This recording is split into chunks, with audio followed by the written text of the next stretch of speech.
bangkit dari kegagalan, jadilah terang. Amin. Kita baca dulu firman Tuhan dalam Yohanes 4 ayat 39. Ini kisah di keseluruhan Yohanes pasal 4 waktu Yesus dia ditinggal murid-muridnya pergi membeli makanan di kota, tapi kemudian dia duduk sendirian di dekat sumur. Kemudian datang seorang perempuan Samaria. Ada yang sudah pernah membaca kisahnya, datang untuk menimba air. Mereka sangat butuh air pada waktu itu, dan waktu itu dia berjumpa dengan Tuhan Yesus. Dan Tuhan bilang, berilah aku minum. Tapi kemudian Yesus melalui kesempatan itu dia bilang bahwa engkau mencari air, tetapi padaku ada sesuatu yang melebihi daripada air yang engkau timba dalam sumur ini. Dan ini adalah akibat, ini adalah ending ketika perempuan Samaria yang berdosa berjumpa dengan Tuhan. Masa lalunya buruk, masa lalunya gagal, tapi ketika dia berjumpa dengan Yesus, maka inilah yang terjadi dalam hidupnya. Hasilnya, Yohanes 4 ayat 39, kita baca sama-sama. 2, 3. Dan Samaria dari kota itu telah menjadi percaya kepadanya karena perkataan perempuan itu yang bersaksi. Dia mengatakan kepadaku segala sesuatu yang telah ku perbuat. Wah, ini luar biasa sekali. Next slide. Beberapa hari yang lalu, mungkin hari Rabu kalau tidak salah, istri saya telepon. Anak saya satu-satunya, the one and only, ya, dia laki-laki. Waktu itu dia bermain-main, tiba-tiba karena dia sering ke gereja mendengar firman tentang Tuhan Yesus, kami juga ajarkan dia. Tiba-tiba dia cakap begini kepada istri saya, Mama, Tuhan Yesus ada di mana? Langsung istri saya kaget. Mau menjelaskan Tuhan Yesus ada di mana kepada seorang anak kecil masih umur 4 tahun itu tidak mudah. Even profesor teologi sekalipun, dia tidak bisa langsung menjelaskan dengan konsep yang sangat abstrak. Coba bayangkan jika itu pertanyaan ada kepada kita, apa yang akan kita jelaskan kepada anak, kepada orang lain, apalagi masih kecil, ya. Sulit untuk menerima konsep, menerima bahwa Tuhan Yesus ada di mana, Tuhan itu ada di mana, karena dia tidak kelihatan secara kasat mata.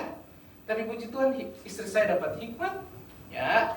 Dia bilang, Tuhan Yesus ada di mana? Tuhan Yesus, dia Tuhan yang besar. Dia di sorga, tapi dia juga ada di hati, di hidup Frobel. Nama anak saya Frobel. Di mana, Mama? Anak saya lebih kritis lagi. Di mana? Dia anak mau lihat kan? Di mana? Ada di hati. Coba pegang hatimu. Ya, ini melambangkan hidup kita, ya. Dia pegang. Oh iya, Mama. Bergerak. Dia tahu begini. Iya, Mama. Kalau bahasa Nada, iya, Mama. Bergerak ini. Tuhan Yesus ada di dalam. Iya. Wah, luar biasa. Tapi pada besok harinya dia juga ke hospital, ya. Dia berobat karena ada sedikit sakit gitu.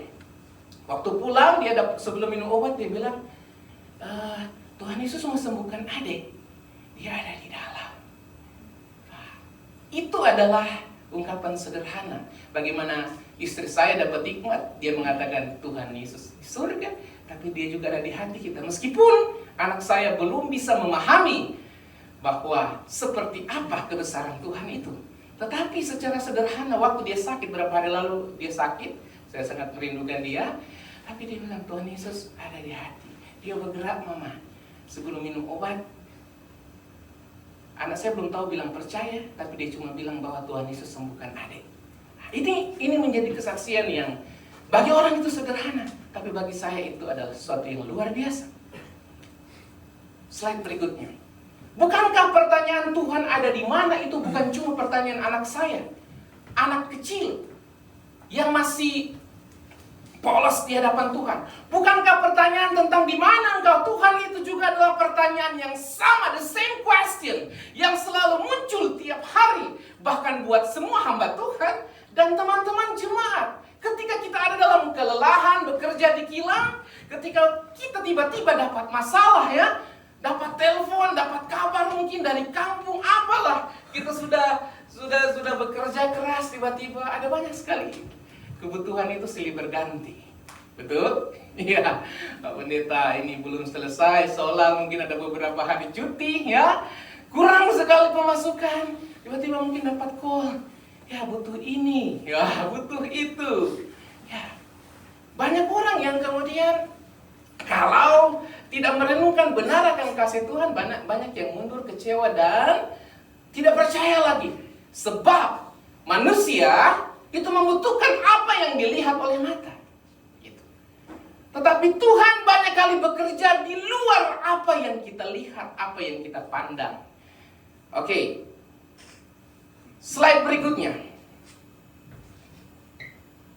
Di dalam Yohanes, ini Injil Yohanes ya. Di perjanjian baru ini, kalau kita baca Yohanes pasal 3 dan Yohanes pasal 4, sebenarnya di situ ada kisah yang hampir sama. The same story, yaitu perjumpaan antara dua orang yang mau berjumpa dengan Yesus. Di Yohanes pasal 3 ada seorang yang bernama Nikodemus. Nikodemus itu adalah seorang yang terkenal, sangat famous. Dia seorang guru. Ya, dia seorang yang terpandang. Mungkin banyak uangnya ya, dihormati. Orang yang sangat pintar sekali. Berjumpa dengan Tuhan Yesus. Tapi dia agak gengsi. Ya, dia mungkin dia itu orang yang terpandang, tapi dia begitu malu sehingga dia jumpa dengan Yesus malam-malam saja. Sembunyi-sembunyi. Tapi ya, saya juga acungi jempol juga meskipun dia malu ya. Mungkin dia ragu, dia gengsi. Apakah sama bahasa kita gengsi? Ya. Maksudnya harga dirinya mau, feeling dirinya mau taruh di mana ini, mau jumpa dengan orang yang baru dia kenal. Tapi dia sangat penasaran. Malam-malam dia mau jumpa dengan Yesus. Dan yang kedua, Yohanes pasal 4, ada seorang perempuan Samaria. Orang Samaria waktu itu dipandang sebelah mata oleh orang lain karena mereka itu dicap sebagai orang yang sangat berdosa dan tidak berhak mendapat bagian daripada berkat Tuhan untuk orang Israel pada waktu itu. Jadi ibaratnya kalau ketemu dengan orang Samaria, maka orang Yahudi waktu itu menjauh. Jangan dekat-dekat. Ada yang pernah mengalami perlakuan yang sama dulu ya, berdosa dia. Bukankah banyak penghakiman seperti itu ya? Jangan bergaul dengan dia, jangan cakap dengan dia. Seperti itu yang dialami. Tapi perempuan yang Samaria yang berdosa ini, ya, dia jumpa dengan Yesus. Dia seorang yang sangat sederhana, mungkin tidak banyak uangnya. Tapi ada dua perbedaan yang kita lihat. Nikodemus waktu dia berjumpa dengan Yesus, dia terlalu sulit memahami tentang apa itu Injil, apa itu kabar baik, ya. Sehingga saat itu belum terjadi apa-apa kepada Nikodemus. Mungkin karena dia masih ragu, dia takut, dia malu, dia belum bisa paham apa arti daripada kasih Tuhan. Bukankah di luar sana ada banyak orang yang masih meragukan akan pertolongan Tuhan? Dia lebih percaya dirinya sendiri, dia lebih percaya pengalamannya, dia lebih percaya kekuatannya. Bahkan banyak yang kehilangan kepercayaannya, terlalu malu. Atau banyak orang juga yang punya banyak beban hidup, sehingga ketika jumpa dengan Tuhan, mungkin raganya, badannya, tubuhnya ada di gereja, tetapi jiwa dan pikirannya itu ada di mana-mana, gitu. Tidak ada di tempat ini. Sulit mendapatkan berkat yang luar biasa. Tapi seorang perempuan Samaria yang dicap berdosa, yang masa lalunya sangat buruk, dia orang yang gagal, tetapi ketika dia berjumpa dengan Yesus, hatinya begitu polos. Dia buka hatinya sehingga ketika dengar firman Tuhan, dia langsung tangkap apa pesan Tuhan. Dia tidak pikir lagi bahwa dirinya sebenarnya tidak layak, tapi waktu dia jumpa, cakap dengan Yesus, sebenarnya Tuhan yang melayakkan dirinya, perempuan ini, sehingga dia mendapatkan berkat itu. Terjadi pemulihan dalam dirinya, dan waktu dia dapat berkat, dia pulang dan dia bagikan berkat itu juga buat orang-orang yang ada di kotanya. Hidup itu begitu indah ketika kita mau saling berbagi. Amin. Okay. Slide berikut. Pelajaran pertama yang kita dapat dalam kisah daripada perjumpaan daripada perempuan Samaria yang berdosa dengan Tuhan Yesus, yang pertama adalah ini. Boleh kita baca sama-sama? 1, 2, 3. Lepaskan masa lalumu, beban hidupmu, dan segala kehebatanmu saat datang kepada Tuhan. Maka kuasa Tuhan akan bekerja lebih daripada apa yang kita pikirkan. Haleluya. Kalau kita masih memikirkan tentang beban hidup dan tanpa meletakkannya di bawah kaki Yesus, maka kita sulit untuk menerima dan mendapatkan, mengalami kuasa daripada firman Tuhan itu. Setiap saat ketika kita datang kepada Yesus, bahkan setiap minggu, jangan sia-siakan waktu dan perjuangan kita. Kita sudah bersusah-susah berlelah mempersiapkan hati kita datang beribadah kepada Tuhan. Saya percaya bahwa Tuhan mau memberkati kita lebih daripada apa yang kita pikirkan. Setiap orang mungkin memiliki cerita dan luka yang berbeda. Saya tidak bisa bilang bahwa masa lalu saya, luka saya lebih luka daripada hati teman-teman ya. Kita punya cerita dan kisah yang berbeda. Tidak ada manusia yang lepas daripada kesalahan. Namun, tidak ada kata terlambat untuk belajar dan memulai awal yang baru bersama dengan Tuhan Yesus. Haleluya. Tiada pernah kata terlambat untuk datang kepada Tuhan. Kalau kita lambat-lambat untuk bangun pagi, Starek sudah datang, jemputan sudah datang, kita belum siap, belum mandi, apa yang terjadi?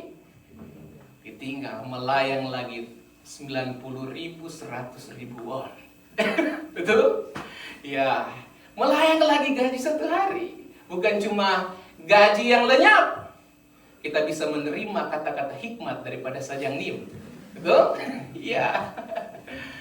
Kita bisa kehilangan berkat. Tapi kalau di dalam Tuhan, ya, tidak ada kata terlambat untuk berubah. Amin. Tidak ada pernah kata terlambat untuk memulai hidup yang baru seperti perempuan Samaria yang berdosa. Kalau kita pelajari lebih dalam, ya, kita tidak baca semuanya. Perempuan ini bukan cuma dicap orang Samaria yang berdosa, ya, orang itu seperti mau dibilang orang kafir ya, untuk ya dicap seperti itu, stigma yang negatif untuk orang Samaria karena mereka itu sudah kawin campur dengan di luar Yahudi waktu itu. Tapi kehidupan pernikahan daripada perempuan ini juga sangat kompleks, sangat kacau, sangat complicated. Tapi kita lihat bahwa Tuhan mengizinkan dia untuk memulai cerita yang baru. Dari kegagalan, dia menerima Tuhan. Dia mendapatkan awal yang baru. Sehingga dia mendapatkan cerita, kisah yang baru bersama dengan Tuhan Yesus, Juru Selamat dan kekasih jiwanya. Mungkin kita bertanya bahwa mengapa Tuhan banyak kali mengizinkan kita itu ada dalam badai dan masalah yang silih berganti. Tahu silih berganti? Baru selesai masalah satu, langsung datang 2 atau 3 masalah. Ada yang sementara mengalami itu, Tuhan, saya datang gereja, saya mau 2 masalah saya kelar, selesai. Keluar 3 yang datang. Oh, kalau tidak kuat, memang ya, Don of Soyo, ya, belum lagi yang semuanya, kita pasti mundur. Mengapa Tuhan izinkan itu masalah selalu ada silih berganti? Laksana pemain bola sepak bola. Ada yang hobi football di sini. Hari ini saya sangat tersenyum ceria karena klub bola kebanggaan saya menang tadi malam. Ada yang tahu? Saya seorang fans apa? Bukan Real Madrid ya, maaf yang ada Real Madrid di sini. Saya seorang Liverpool sejati. Ada yang sama Liverpoolian ya. Luar biasa, sekarang ada di pucuk sangat dingin puncak klasemen Liga Inggris. Jadi waktu saya selesai berdoa, saya lihat, Liverpool menang, hati saya ceria. Ya, maaf buat yang belum menang. Mungkin tahun ini giliran Liverpool yang akan juara di semua kompetisi, itu doa saya. Jangan ya, nanti semua akan marah kepada saya ya. Ada Milanisti di sini, ada Madridista ya. Oke. Nah, ibaratnya pemain sepak bola pro, ya, yang profesional. Mengapa mereka itu harus selalu bertanding, harus selalu di kompetisi? Berani mereka liburan, cuti lama dan tidak bertanding, main bola, maka apa yang terjadi? Ya, stamina mereka, energi mereka turun, sulit untuk bersaing di level yang tertinggi. Betul? Ya, harus terus latihan. Demikian dengan kita. Mau menjadi pemain bola yang profesional, mau menjadi seorang pengikut Tuhan yang profesional, maka kita harus siap. Bukan cuma 2-3 badai masalah, tapi kita harus menyiapkan hati kita supaya bahkan di saat kita merasa terjatuh, kita pasrahkan hidup kita supaya tangan Tuhan yang akan menggenggam kita sehingga kita tidak akan tergeletak. Amin. Silih berganti badai masalah boleh datang, tetapi kalau kita datang kepada Tuhan, lepaskan semuanya kepada Yesus, maka Tuhan adalah sumber penyelesaian dari segala sesuatu itu. Slide berikutnya. Oke. Bagian yang kedua adalah perempuan Samaria ini luar biasa, dia mengalami pemulihan daripada Tuhan. Kita baca poin yang pelajaran yang kedua, 1, 2, 3. Pemulihan terjadi saat engkau hidup dalam firman kebenaran dan mau berbagi. Perempuan Samaria ketika dia jumpa dengan Yesus, maka saya percaya Tuhan mengubahkan hidupnya. Dia dibenarkan oleh Tuhan, dia diberkati oleh Tuhan, tapi dia tidak mau diberkati seorang diri. Dia masih ingat ada banyak teman, rekan, bahkan mungkin keluarganya di kampung, di kotanya yang belum kenal Tuhan.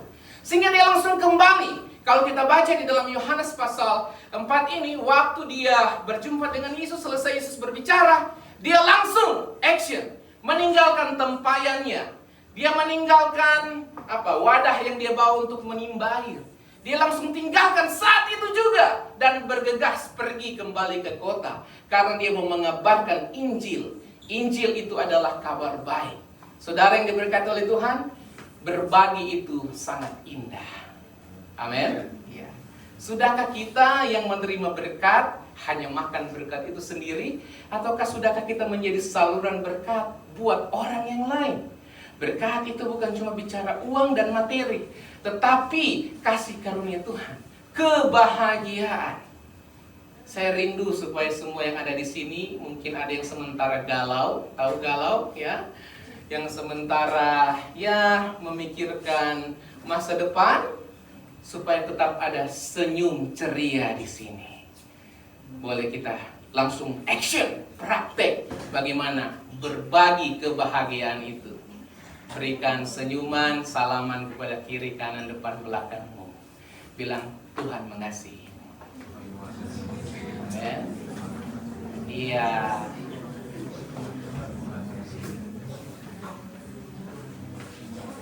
Janji Tuhan itu sangat manis dan indah. Amin. Haleluya.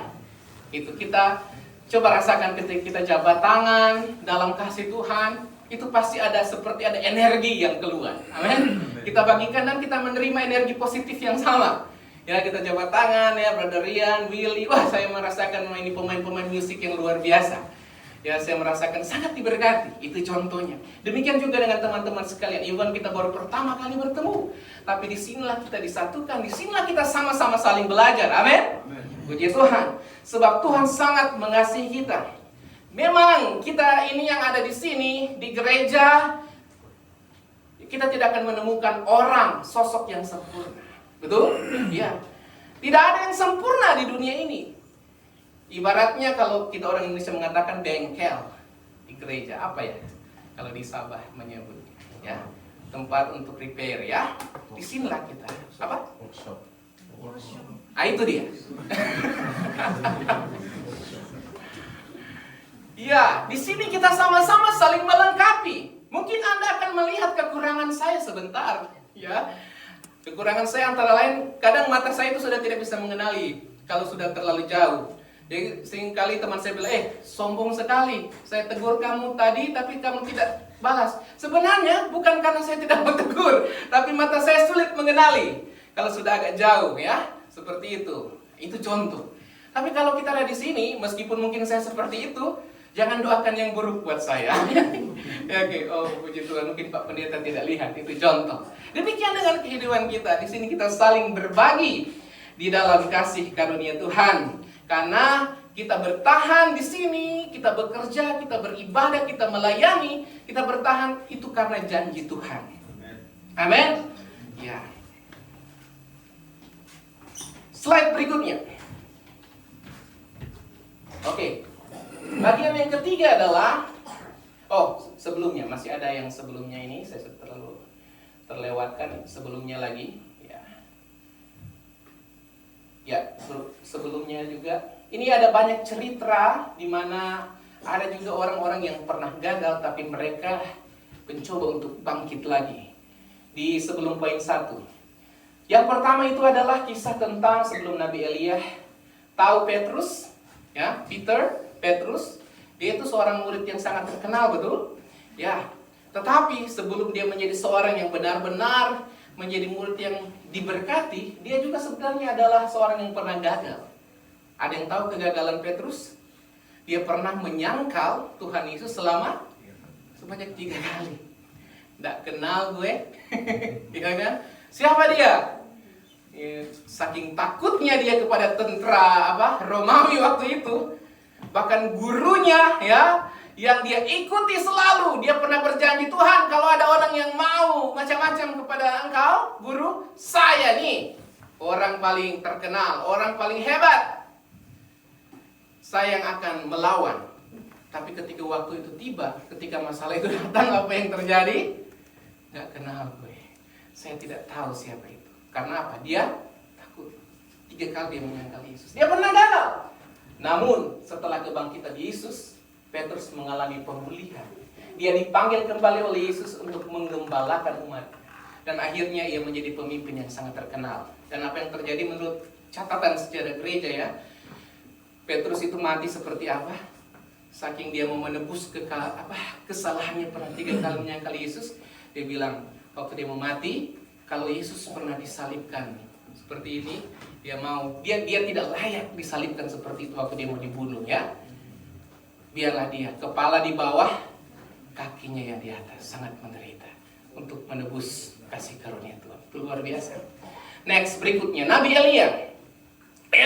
Siapa yang tidak kenal Elia? Seorang nabi yang hamba Tuhan yang sangat terkenal. Dia pernah menurun berdoa dan hujan turun waktu musim kemarau waktu itu. Ya, dan bahkan turun api penghakiman daripada Tuhan menghabiskan nabi-nabi Baal, orang-orang yang menyembah berhala pada waktu itu.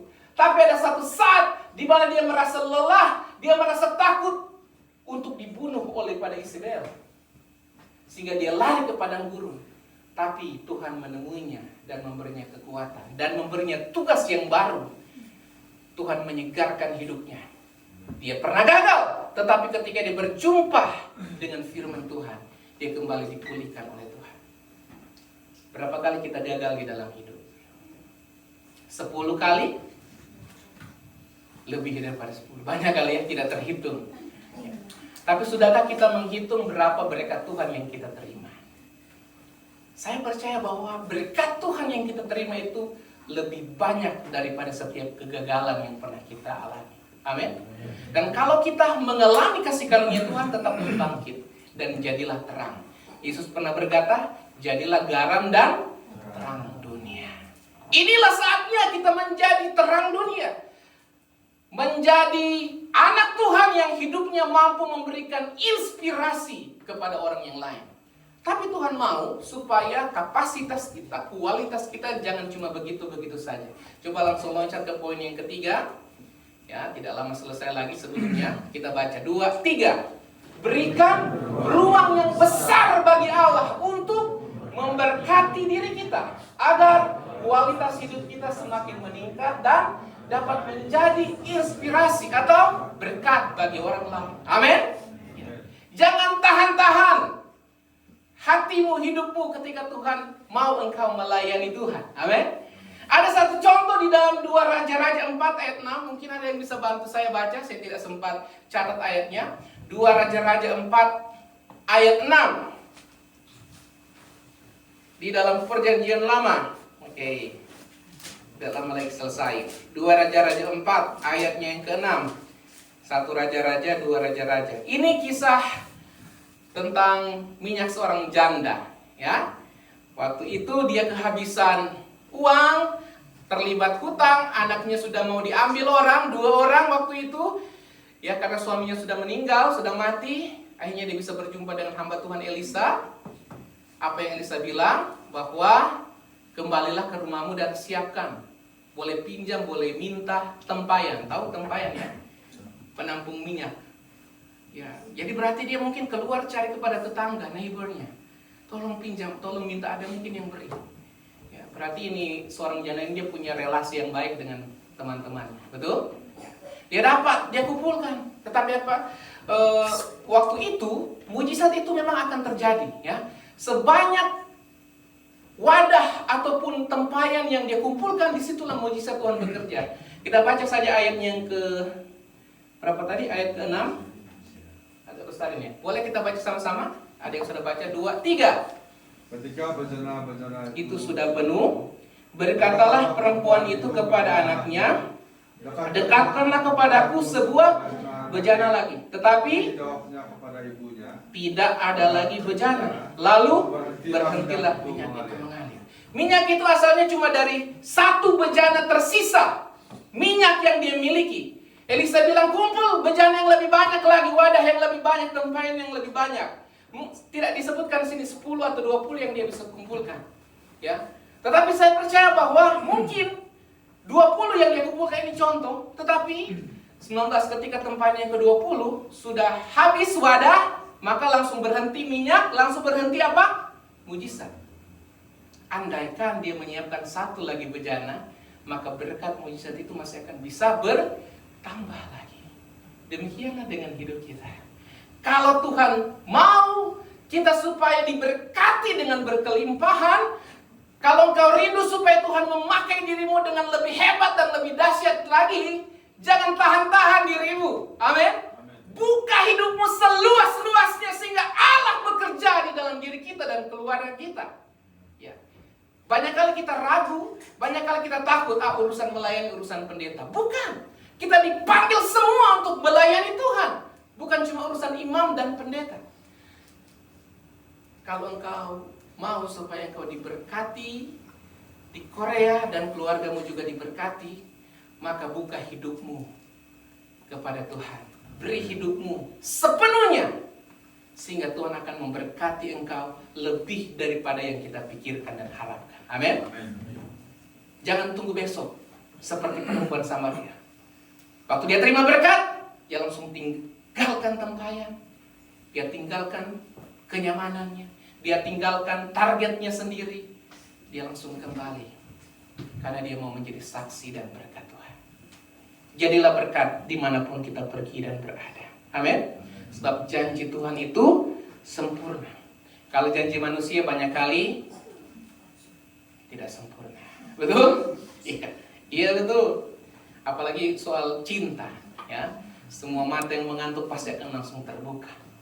Cinta memang tidak butuh janji manis, tetapi hanya butuh cincin di jari manis. Bagi engkau yang sementara berjuang untuk cincin tersebut, tetap semangat. Amin. Iya. Masa depanmu sungguh ada, Amsal 23 ayat 18. Dan harapanmu tidak akan hilang. Ayat penutup, Amsal 3 ayat 5 sampai 6. Kita baca sama-sama. 2, 3. Percayalah kepada Tuhan dengan segenap hatimu dan janganlah bersandar kepada pengertianmu sendiri. Apabila dia dalam segala lakumu, maka ia akan meluruskan jalan. Dalam terjemahan yang lain, maka ia akan meratakan jalanmu. Mungkin jalan kita bergelombang, ya. Gunung yang sangat tinggi, Kinabalu, ya. Kita tidak sanggup untuk meratakan itu. Tuhan yang akan meratakan itu untuk masa depan yang terbaik. Amin. Kita berdoa.